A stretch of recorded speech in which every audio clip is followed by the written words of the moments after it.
I stood barefoot on the porch, holding the rifle, and thought that I was protecting not just the walls but myself, the last fragment of my life. The night smelled of hay and iron, the moon illuminating strange silhouettes in my yard. One fell, the other ran. I trembled with fear and with the knowledge that I had pulled the trigger for the first time. But when the police arrived, I realized that the enemy here was already considered to be me. If this story resonated with your soul, click subscribe and let me know in the comments which city or country you're listening from. I'm truly curious to know where you're tuning in from. My name is Marilyn Carter. I was 58 years old, and my life had unfolded across the same stretch of land in North Dakota, where the wind never stopped moving and the winters arrived like a heavy hand pressing down on everything. I was a farmer, not by choice at first, but by inheritance. My father built the house when lumber was cheap and sweat was endless. He raised walls out of stubborn boards and a roof that groaned in the storms, but never gave way. That house was more than wood nailed together. It was the spine of my family, the one place where every meal, every birth, and every death was absorbed into the floorboards until they creaked with memory. I lived there alone after my husband passed, and my children left for lives in distant cities. They used to call on holidays, sometimes not even then, their voices through the phone thin as shadows. The farm remained, and it became both my companion and my burden. Each day was a rhythm of chores. I rose before dawn to the smell of cold soil, pulling on boots stiff from yesterday's mud. My hands learned the texture of grain, the stubborn weight of hay bales, the rough hair of cattle. When the sun was high, I walked the boundaries of the property and traced the same lines my father had walked decades earlier. It felt like patrolling a fortress, except the enemy was not outside, but time itself. The house carried the smell of earth and wood smoke, lingering no matter how wide I opened the windows. The kitchen was my favorite room, its old enamel stove chipped and scarred, but it still heated the house with the loyalty of a beast that refused to die. The curtains were faded from years of sun, and I never changed them because their tired fabric felt like truth. At night, when the wind pressed its fingers against the walls, the whole house sighed like a tired friend trying to stay awake with me. Every object inside bore a story. The rocking chair by the window had been my mother's, and when I sat there, the wood remembered her weight. The clock on the mantel still ticked with a hesitant rhythm, sometimes stalling as if it, too, carried exhaustion. I patched the roof myself with tar and shingles, my knees pressed into the hot surface under July skies. I fixed the porch steps with nails that bent under my hammer because the wood had grown hard and unwilling. These repairs were not chores. They were confessions, a way of telling the house I had not abandoned it. There were days when I felt the land pressing back against me, reminding me that I was only one aging woman trying to keep pace with seasons that did not care. I carried buckets until my shoulders burned. I mended fences that sagged under snow. I coaxed calves into the world with trembling hands. The work made me weary, but the weariness felt pure, unlike the loneliness that crept in when dusk settled over the fields.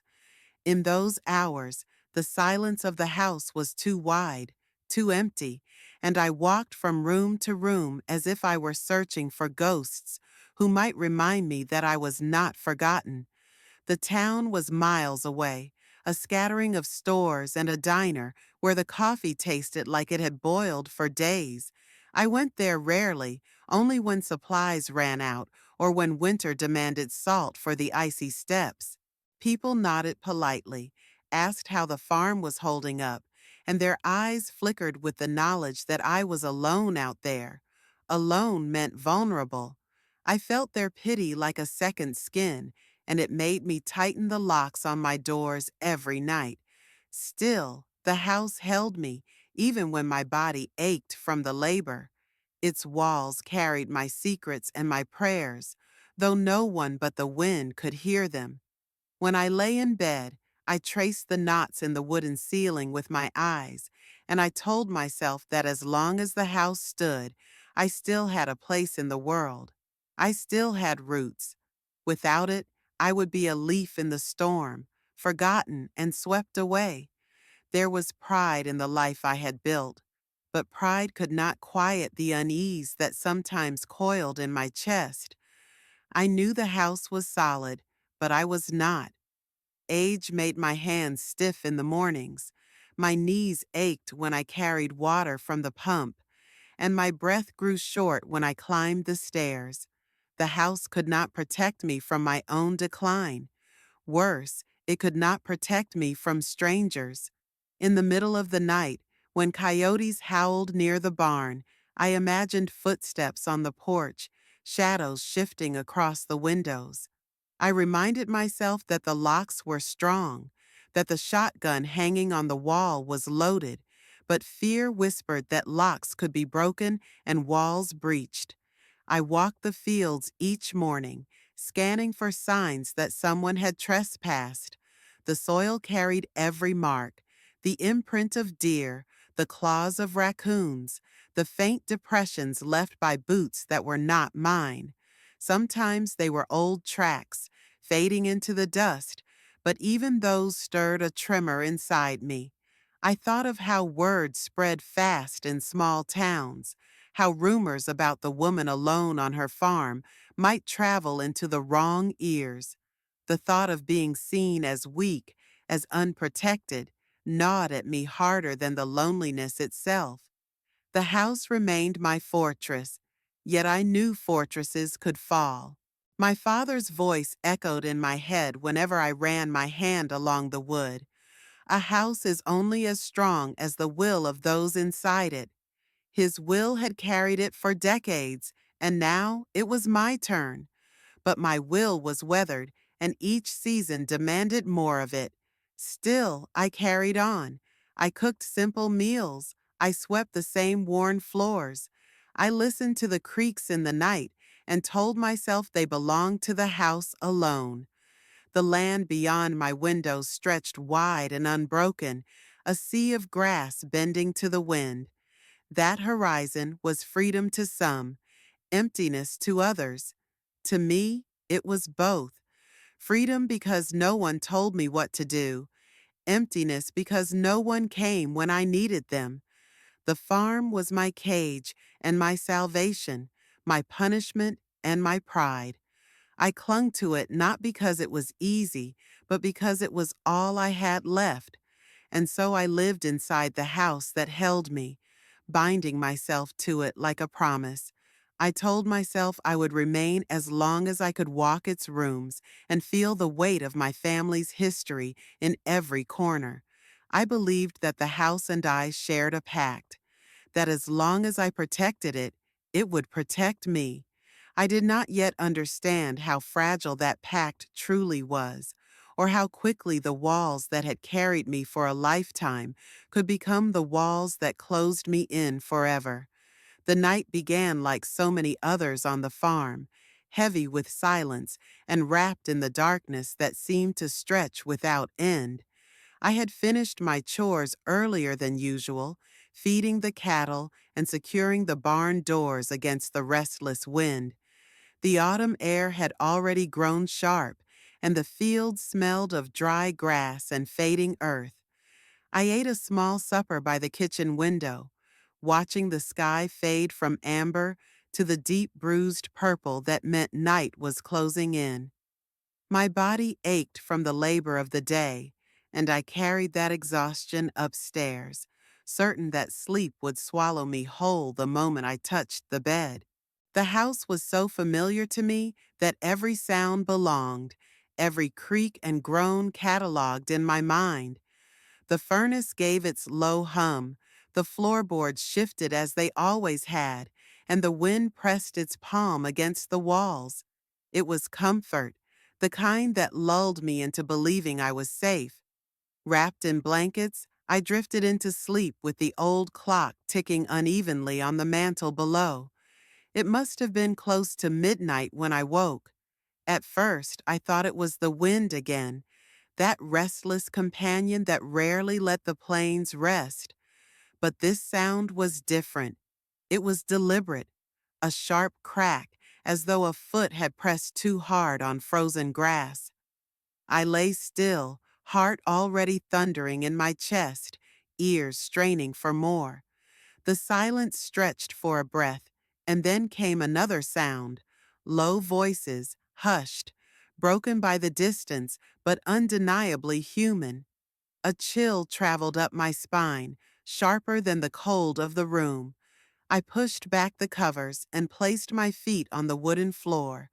The boards were icy, and the air carried the faint scent of dust and smoke from the stove that had died down hours earlier. My hands trembled as I steadied myself against the wall. Every instinct screamed that I should stay hidden, but another voice, the one sharpened by years of solitude and responsibility, told me I had to see. I crept to the window, moving with the slowness of someone trying to deny her own fear. Outside, the yard glowed faintly beneath the moon. The trees stood like blackened sentinels, their branches quivering under the wind. At first, I saw nothing. Then the light came, a beam swinging across the yard, cutting through the darkness like a blade. Someone was moving near the barn, their lantern or flashlight scattering across the wooden walls. The voices followed, quick and muffled, carried in pieces by the night air. I felt the weight of my father's shotgun on the wall downstairs before I even saw it. That gun had hung there all my life, a relic of hunting trips and a silent warning to anyone foolish enough to test our boundaries. I had never touched it with intention. I had dusted it, admired it, but never held it as if my life might depend on it. Yet in that moment I knew I would. The distance between my room and the weapon felt like an eternity. I moved down the stairs, each step groaning under my weight. The house seemed louder than ever, betraying me with its familiar noises, as though it wanted the intruders to know I was coming.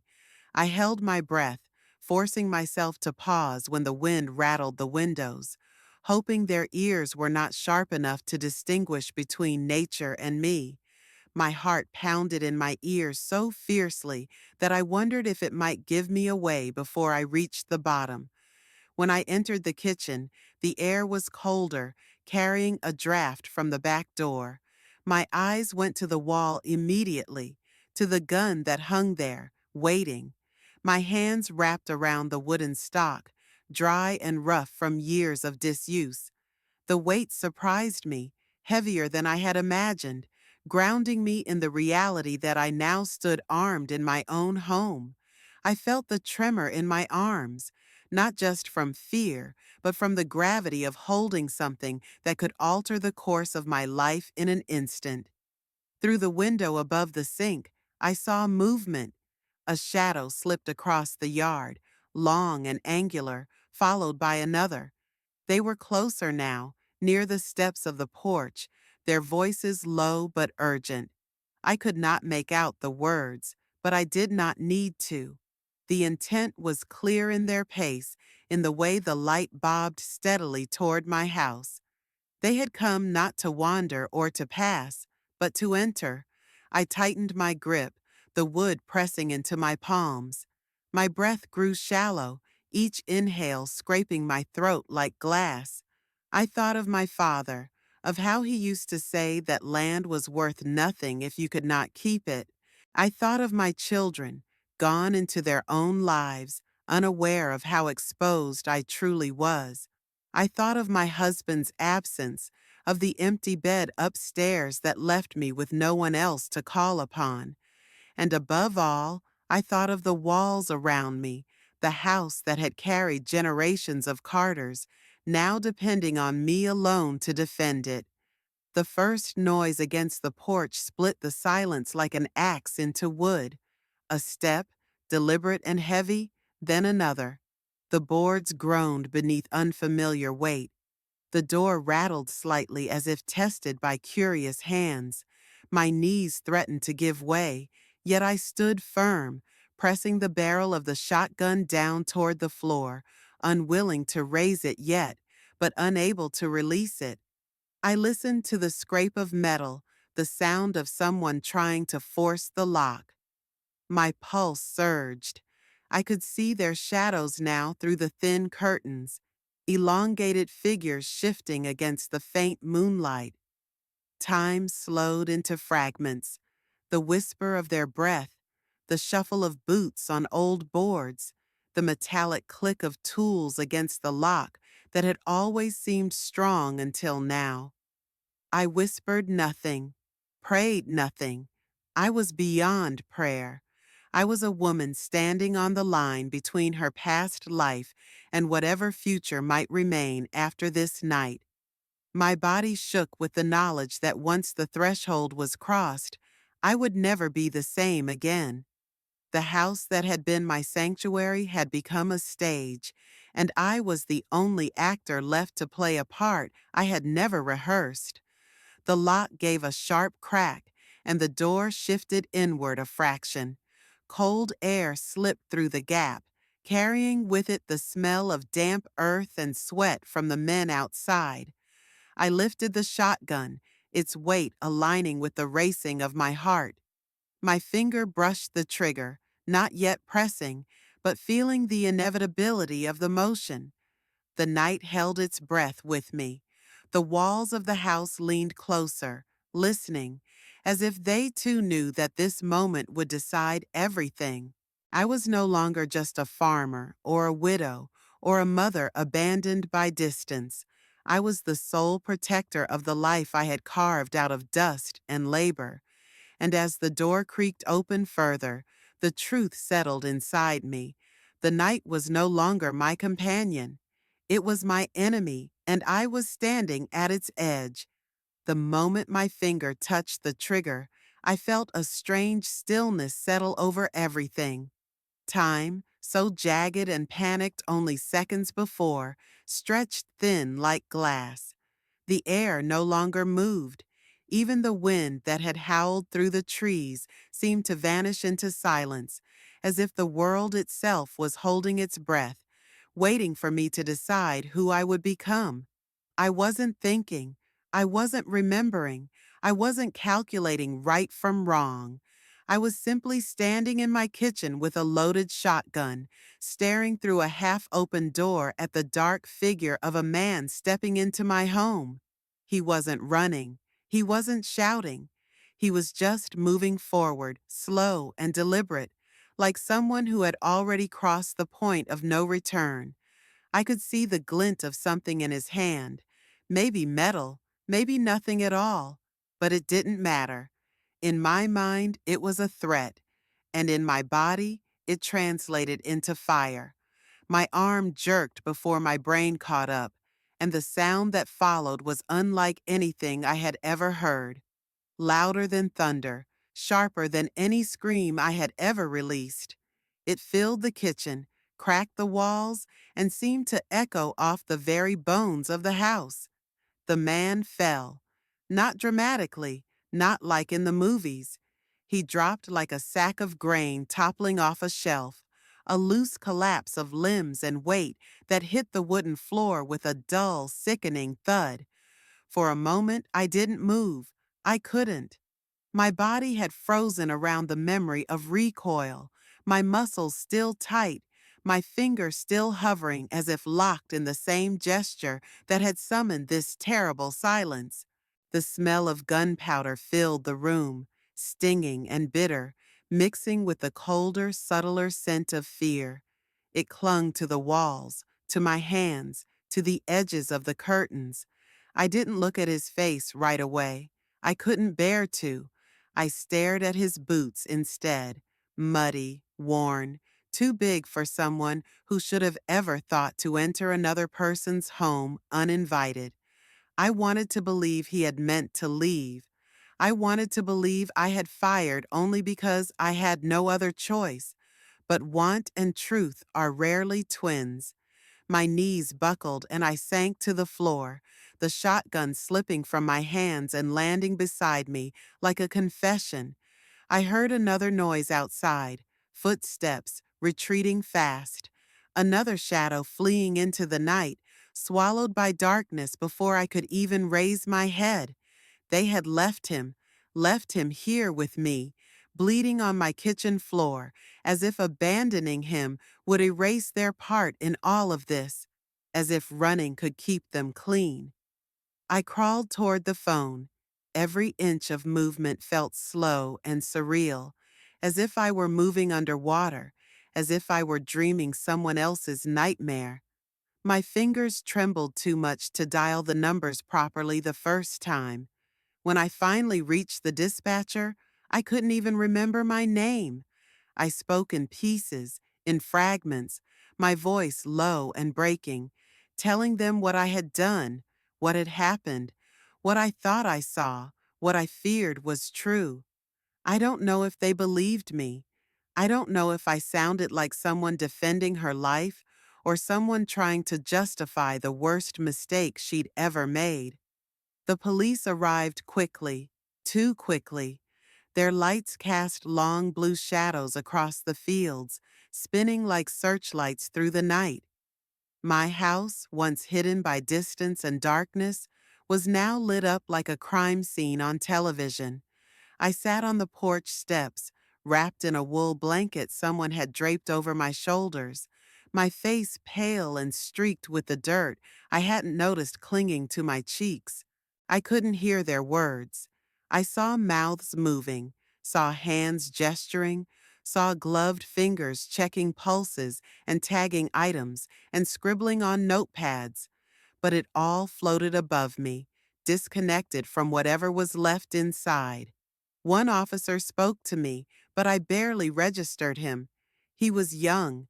His voice was calm, too calm, like someone trying to explain a bill instead of a death. I nodded. I answered questions. I repeated facts I wasn't sure were facts anymore. I watched them carry the man's body out on a stretcher, and I wondered if he had a name, a family, a mother somewhere who would get a call that would shatter her like glass. I thought of her and not of myself. I thought of the way she might cry, or not cry, or sit silently in the dark the way I had, not knowing that her son had made a choice that ended here, on my floor. They took the gun. They took my statement. They took me to the station where the lights were harsher and the air smelled of bleach and paper. I sat in a chair under fluorescent buzz, my hands in my lap, my wrists red where the cuffs had been, even though they had loosened them later. I wasn't arrested that night, not officially, but I wasn't free either. I was in a place between, a purgatory made of paperwork and suspicion. Every face I saw judged me. Some hid it better than others. By the time they let me go home, the sun was rising, pale and gray and unwelcome. My house felt different. The front door stood open, its frame splintered from where he had pushed through. The floor had been scrubbed clean, but I could still see it. The stain where he had bled, the shape of his fall. The air inside was wrong, too quiet, too hollow. I walked through the rooms and felt nothing familiar. Every object seemed like it belonged to someone else. The chair, the clock, the stove, all of it part of a life I could no longer access. I sat at the kitchen table and stared at my hands for hours. They looked like they always had, but they had pulled a trigger. Neighbors came, some out of concern, some out of curiosity. They asked questions without asking. Their eyes scanned my face, the porch, the windows. They tried to understand what had happened without hearing it. I offered them nothing, not out of secrecy, but out of the sheer emptiness that had grown inside me like a wound. I was no longer the woman who tended the fields and baked bread in the mornings. I was something else. I had crossed a line I never wanted to approach. I had taken a life.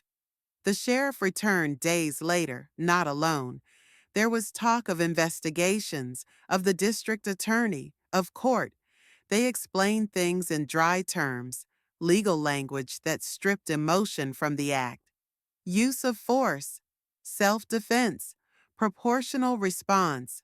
But one word clung to the back of every sentence: excessive. It hung in the air like smoke, like something that seeped into my walls and clothes and skin. I thought I had defended myself.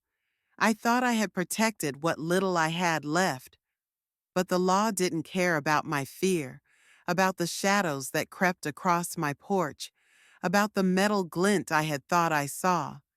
It cared about the line between necessary and too far, and they had decided I had crossed it. The man I shot was not a stranger to the system, they said. He had priors, he had made choices, but none of that seemed to matter. What mattered was that I had fired, that I had ended something. And now I was no longer a woman with a house on a hill. I was a case, a number, a name whispered in the courthouse hallways. I was a question for a jury. And the trigger I pulled, the one I thought would keep me safe, had opened a door I could never close again. The courthouse rose before me like a block of pale stone pressed out of time, its columns stained by decades of winter winds and the footsteps of those who had entered it hoping for mercy or fearing judgment. I had passed this building many times on errands, never imagining I would one day walk up its steps, not as a citizen, but as someone called a defendant. My boots echoed on the marble floor inside, a sharp sound that felt out of place, as if my presence alone was a disruption in the building's careful quiet. The air smelled of paper, dust, and faintly of cold coffee drifting from somewhere down the hall. The benches along the corridor were lined with strangers' faces turned toward me, their eyes quick and curious, like birds pecking at crumbs of rumor.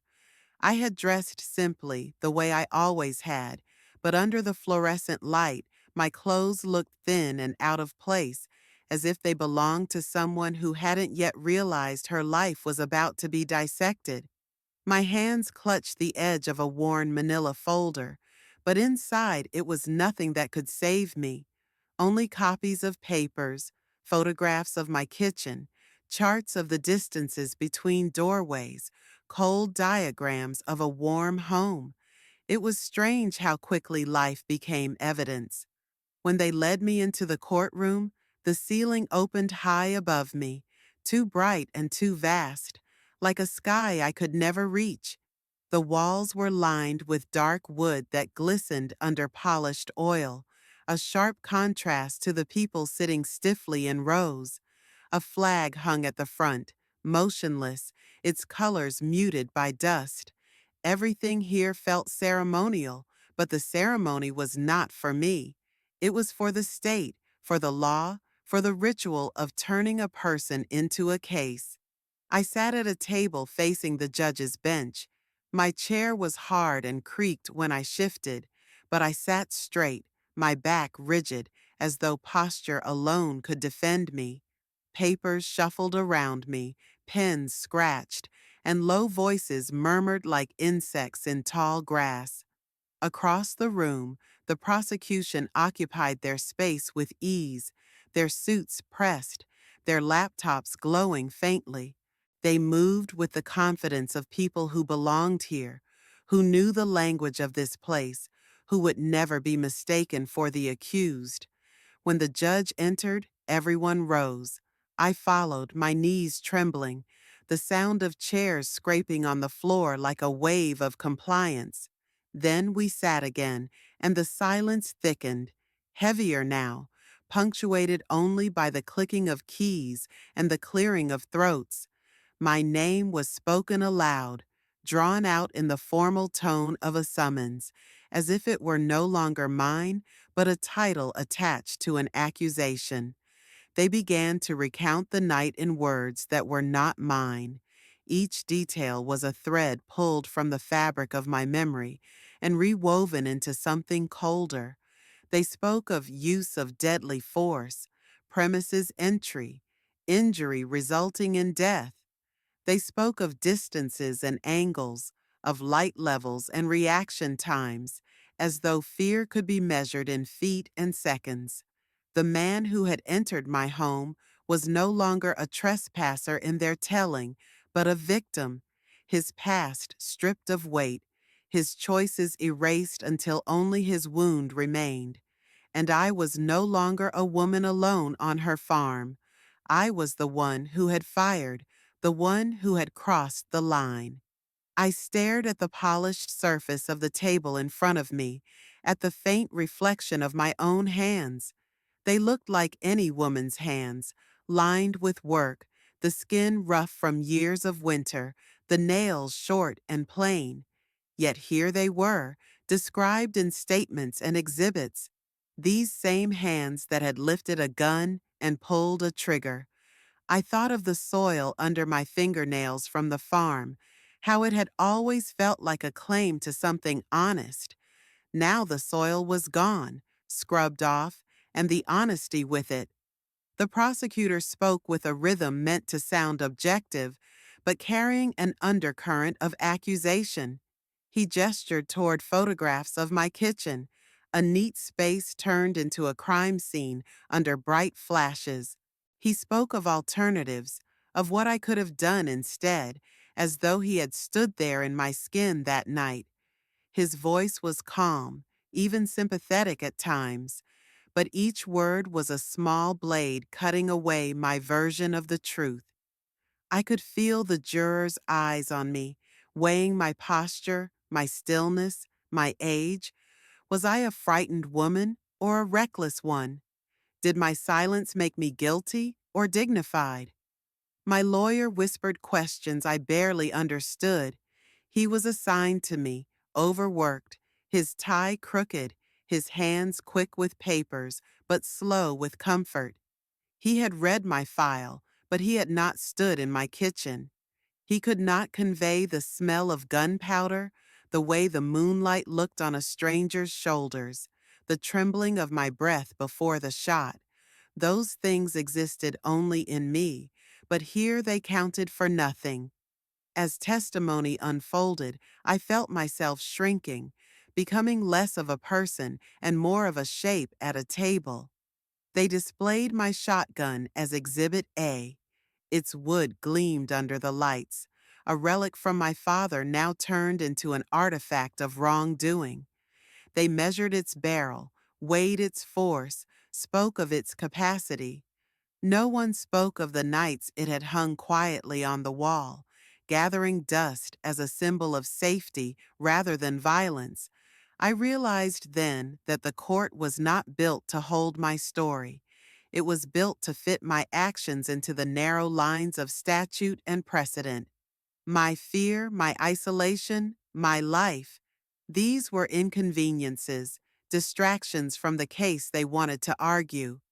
In their eyes, the farm was not a fortress, but a setting. I was not a woman, but an actor in an incident. The man was not a threat, but a casualty.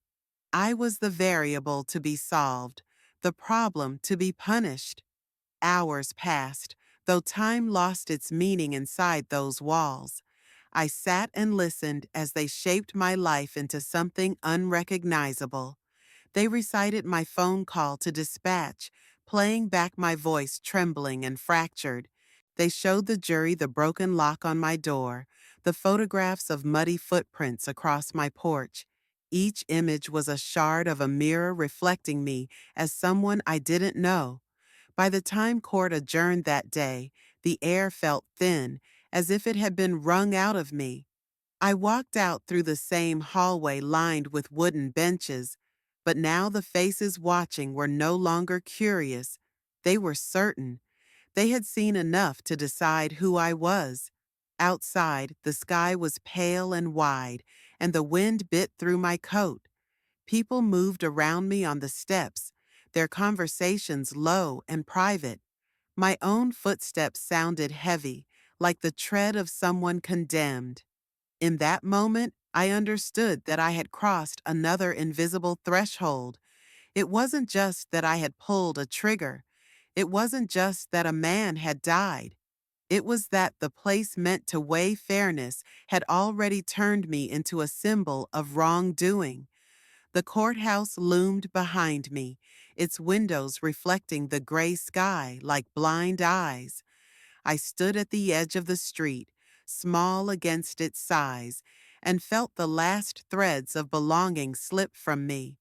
I was no longer a woman defending her home. I was the enemy in their story, and there was no language here to make me whole again. The first door closed behind me with a clang that vibrated through my ribs, and the echo followed me down the narrow corridor like a warning. The smell struck first, a blend of bleach and stale air, the scent of a place scrubbed but never clean. The walls were a dull gray, their paint chipped where hands had touched them too often. Fluorescent lights buzzed overhead, casting a flat white glare that erased shadows and softened no one's face. Every step I took felt rehearsed, though I had never walked this path before. My shoes squeaked on the polished concrete as if announcing my arrival to the entire building. A guard let me without speaking. His keys rattled against his belt, the sound sharp and metallic, marking the rhythm of each turn. Doors opened and closed with a mechanical finality. The hallway stretched on, lined with doors that bore small rectangular windows. Behind each was a fragment of someone else's story, sealed away from the world. Faces flickered at the edges of my vision, some curious, some indifferent, some hollow as burned-out coals. I kept my eyes forward, clutching the thin bundle of belongings they had allowed me to bring. A folded blanket, a bar of soap, a small Bible whose spine had already cracked. My cell was at the end of the row, a narrow rectangle of concrete and steel. The guard swung the door open, and the sound of the lock sliding back was like a blade drawn across stone. I stepped inside, and the door shut behind me with a heavy thud. The silence afterward was not silence at all, but a hum, a low vibration from pipes and wires hidden behind the walls.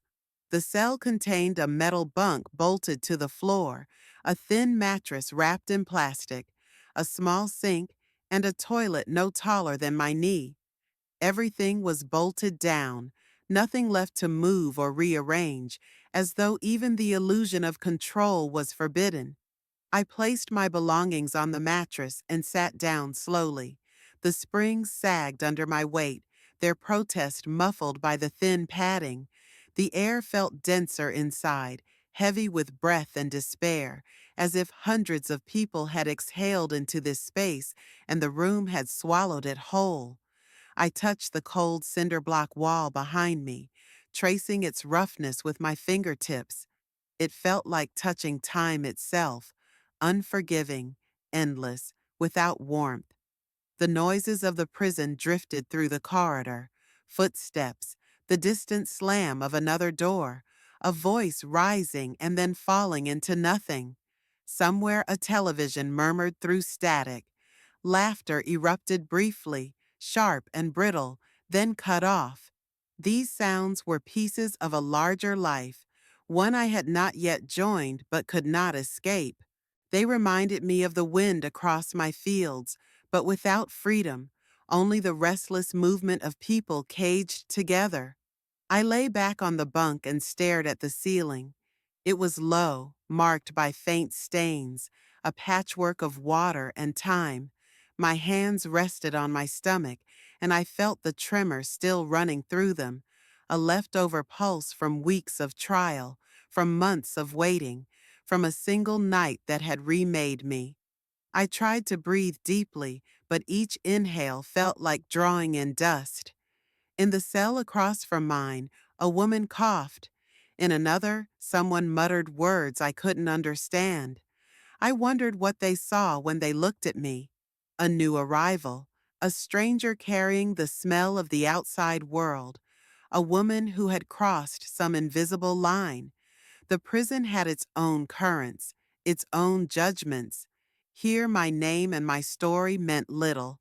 Here I was, just another body occupying space, another number on a clipboard. As the hours passed, I began to notice the small things. The way the fluorescent lights flickered every few minutes, casting a faint pulse across the walls. The way the floor held the chill of the concrete no matter how long I sat on it. The way my blanket smelled faintly of soap, but mostly of other hands, other nights. These details rooted me, not in comfort, but in the strange reality of my new existence. I realized that the cell was not only a room, but a mirror, showing me the parts of myself I had never wanted to see. I thought of my house, its creaking floors, its kitchen windows, its long stretch of field beyond. The memory rose so vividly that for a moment I could smell hay and wood smoke instead of bleach. I could feel the grainy warmth of sun-baked earth instead of cold steel. But the vision faded, and I was left with the ceiling above me, the walls closing in, the muted echo of my own breath. Night arrived without ceremony. The lights dimmed slightly but never went out. Darkness was rationed here, never total, never yours to hold. I lay awake, listening to the prison settle into its nighttime rhythm. Some women whispered, others cried quietly, others made no sound at all. I wondered which one I would become. In that stillness, I felt the emptiness unfurl inside me like a slow tide. It was not only the emptiness of the cell, but the emptiness of being cut off from everything I had built. Everything I had believed defined me.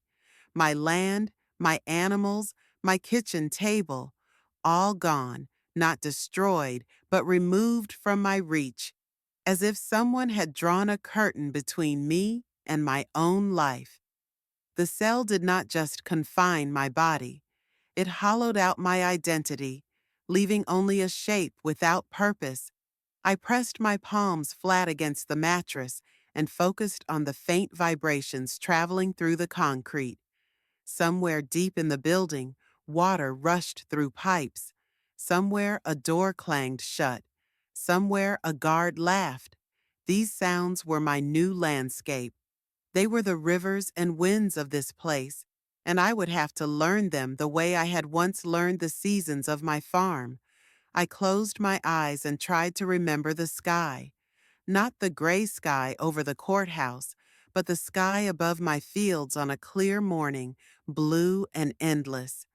In that memory, I could almost feel the sun on my face, hear the lowing of cattle, smell the damp earth under my boots.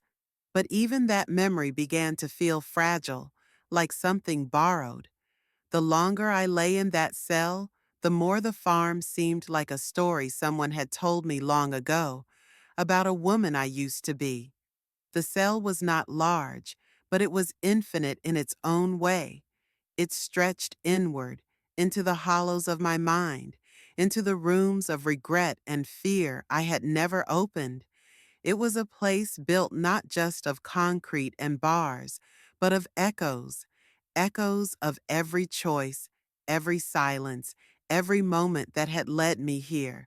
I had entered it as one person, but the walls began their slow work immediately, pressing against me, shaping me into someone else.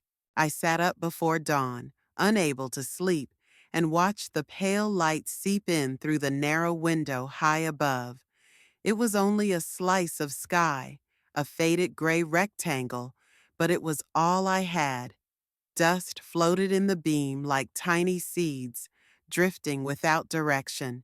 I realized then that time here was not measured by clocks, but by the slow shifting of light and shadow, by the rhythm of meals and lockdowns, by the heartbeat of footsteps passing my door.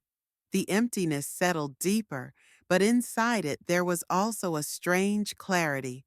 Stripped of my routines, my land, my freedoms, I was left only with myself. The cell, for all its coldness, forced me to confront the truth that had been waiting all along. I had crossed a line, and no matter how I had justified it, I was now living inside its consequence. The cell did not care about my reasons, it only held me, and in its holding, it began to carve out the shape of the woman I would become. The days inside the prison folded into one another like pages in a book no one wanted to read. Time stopped being marked by calendars or clocks and instead took on the rhythm of metal trays sliding across the food counter, of names shouted during head counts, of cell doors locking and unlocking with the same mechanical indifference. Seasons passed, but I only knew it from the shifting color of light that crept through the high window or the weight of dampness in the air after rain. There were no fields to walk, no animals to tend, no sky wide enough to hold a thought for long. I began to speak less. At first, it was because I didn't know what to say. Later, it was because I knew no one cared to listen. Words inside that place were currency, and I had nothing left to trade. The women around me told their stories over and over: who betrayed them, what they didn't do, what they would do differently. I stayed silent. I wasn't looking for sympathy, and I wasn't offering any. I didn't ask for understanding. I knew how the world saw me now, a woman who had taken justice too far, who had confused fear with violence. I tried to make myself useful. In the prison library, I organized books no one read. Most were torn at the spines or scribbled over with pens long out of ink. I cleaned the returns cart every morning, brushing away dust and fingerprints, as if order could somehow bring clarity. I repaired pages with tape and patience. No one noticed. No one asked me to do it. That made it mine. In the laundry room, I folded other people's clothes. Rough uniforms stiff with bleach, sweat-soaked shirts that carried the stories of lives I never lived. Folding became a meditation. Crease by crease, I put things in order. There was something holy in that, a way to pretend that the world could be smoothed, if only long enough. I watched people leave, some with fanfare, others in silence. A few returned weeks later, faces harder, eyes duller. They said the world outside didn't want them. I believed them. I imagined what would happen if I ever walked free again. Who would remember the woman I used to be? Who would believe in her? My name was a shadow now, spoken only by strangers in files and whispers. My past had been rewritten by a headline, and no one was interested in turning the page. I wrote letters I never sent, letters to my children, now grown, whose voices I hadn't heard in years. I didn't ask them to visit. I didn't explain what happened that night. I didn't beg for forgiveness. I only wrote about the farm, how the porch looked in early spring, how the barn used to creak at sunset, how the fields turned gold before harvest. I tucked the letters into an old envelope I kept hidden behind my mattress. They were not meant for the world. They were for the woman I had once been, to remind her she had existed. Redemption was not what they taught you it would be. It didn't come with light or peace. It didn't come with understanding or closure. It came in silence, in the slow unwinding of shame. It came in waking up each day and choosing not to disappear. It came in small refusals to hate, to harden, to vanish. No one asked me to change. No one expected me to heal. The system didn't care if I found peace or punishment, but I changed anyway. not to make them see me differently, but to survive myself. I learned to live without being seen. I became an expert in invisibility. I walked the halls with my head down, not from guilt, but from a deep fatigue. I stopped explaining, even to myself. Some things couldn't be explained. They could only be endured. I stopped wondering if I was right or wrong. That question had long since rotted into something hollow. I only asked if I could carry on, and I did. At night, I stared at the ceiling and pictured the moon, not as it had been through the bars, but as it had looked from my porch back home, silver, full, suspended in a sky big enough to forgive. I remembered how the wind moved through the wheat, how the coyotes cried far off in the trees. I remembered the shape of my land, the curve of the fence, the sound of gravel under boots. These were not memories I shared. They were mine alone, the one place the prison could not enter. The others called me the quiet one. They said I never smiled. They weren't wrong. Smiling felt like a language I had forgotten. But sometimes, when no one was watching, I hummed old songs to myself, songs I had learned from my mother, who had long since faded into the dirt beneath the willow tree. Those songs kept me tethered, a thin string between the present and something softer. One day, a young woman came to the library with a bruised eye and a hunger in her voice. She asked if I knew any books about home. I handed her a worn copy of Steinbeck and watched her trace the pages like a map. I didn't speak, but I stayed nearby. The next day, she came back. She didn't say thank you. She didn't have to. She sat beside me in silence, and for a while we breathed in rhythm. It was not friendship. It was not grace. But it was something. I never asked the guards how much time I had left. Time wasn't a shape I trusted anymore. It shifted too easily, turned too sharp. I only measured it in days I managed to feel human. Some days were better than others. Some felt like sinking into tar. But I always came up for air. I understood slowly that redemption was not about being welcomed back. It was about learning to sit with yourself when no one else would. It was about tending to the wreckage, even if no one would ever see the garden bloom again. It was about sweeping the same corner every morning, even if the dust returned by night. It was about learning that survival could be its own quiet form of grace. I knew they would never tell my story the way it lived in my bones. They would never see the trembling hands, the sleepless nights, the way my body had braced itself for a world that no longer wanted me. That was fine. I didn't need them to understand. I only needed to keep walking, step by step, through the narrow corridors of this life I hadn't chosen, but had accepted. When I looked in the small mirror above the sink, I no longer searched for the woman I had been. She was gone. In her place stood someone quieter, older, but not broken. Someone who had nothing left to prove, only something left to carry. That was my redemption. Not their verdict, not their forgiveness, just the fact that I was still here, still breathing, still becoming.